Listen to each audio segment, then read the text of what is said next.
All right, I'm actually putting up a second video today on Monday, November 9th. I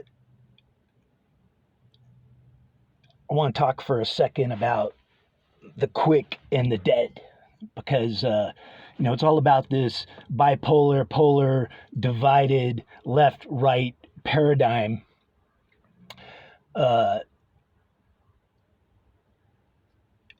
Is that people are divided into two groups. The goats on one side, the sheep on the other side, the sheep on the right, goats on the left. But the quick and the dead, that's the same as the left and the right, or the right and the left, however you want to view it, is Jesus separates people, the sheep and the goats, the quick and the dead. So you got to ask yourself, what is the quick and the dead? When the last trump sounds, we'll all be changed in the twinkling of an eye. That change, that's being quickened. It's called the quickening.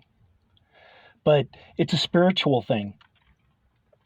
But right before the scriptures, they're in Corinthians 15. Before you get to the last trump, it talks about the mystery of God. And that's where we're at, man, is that the mystery of God perhaps is about to reach fruition. The final count of the left and the right, the scales, judgment, the judges.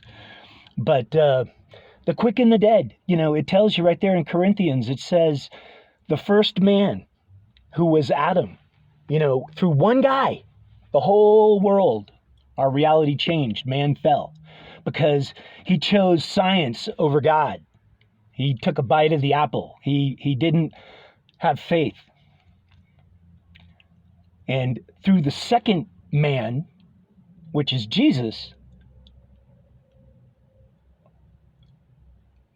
we are all saved. So it's explained what's the difference between the first man, Adam, and the second man, Jesus, is that the first man was born a living soul, whereas the second man, Jesus, was a quickening spirit, was a quickened spirit.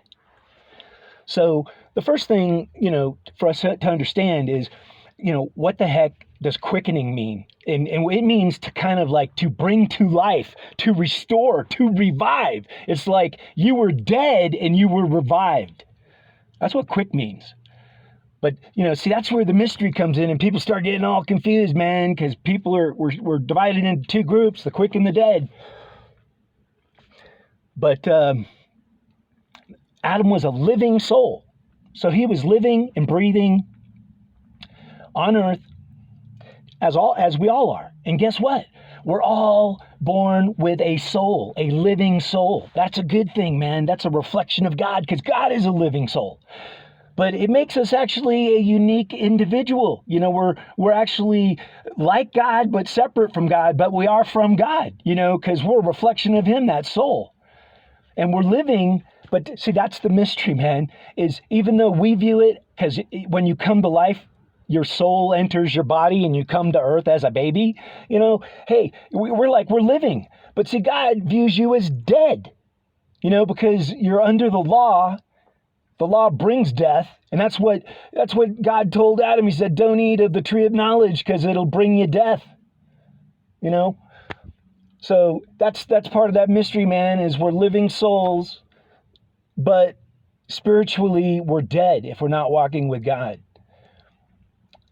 And when you're spiritually dead with God, it doesn't matter if you're walking around living and breathing on earth, because your time is short, man. You only stay here for, 100 plus years if you're lucky, But the other half of the people, the quickened, those are people that have allowed the Spirit of God to come back into their lives. And you get there through faith, man. But God will reside and live in you, man. And once that happens, unbelievable things happen in your life. And I'm not saying that people that are dead are all horrible people, but as far as God's concerned, God's judgment, this ain't man's judgment. They're spiritually dead because he wants everybody walking with him, and he wants to be abiding with each and every one of us. But that's the big ass mystery, man, that's probably about to unfold, is the fruition.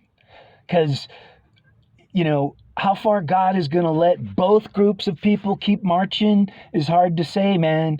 But the spiritual dead, that's where you kind of see that if they don't accept the grace of God, they're on a path to destruction, man. And you know what? That's kind of like a dark cloud, but I had to throw it out there, man, just so that hopefully some eyes will be opened. But science, our science, here we are in 2020, and we can do amazing things with science. We have all sorts of science fiction, but we can't even measure the spirit at all. You know what I'm saying? Like science would tell you it doesn't exist. Science will tell you God doesn't exist. But I'm going to tell you right there, that ain't true. All right, hey, God bless y'all.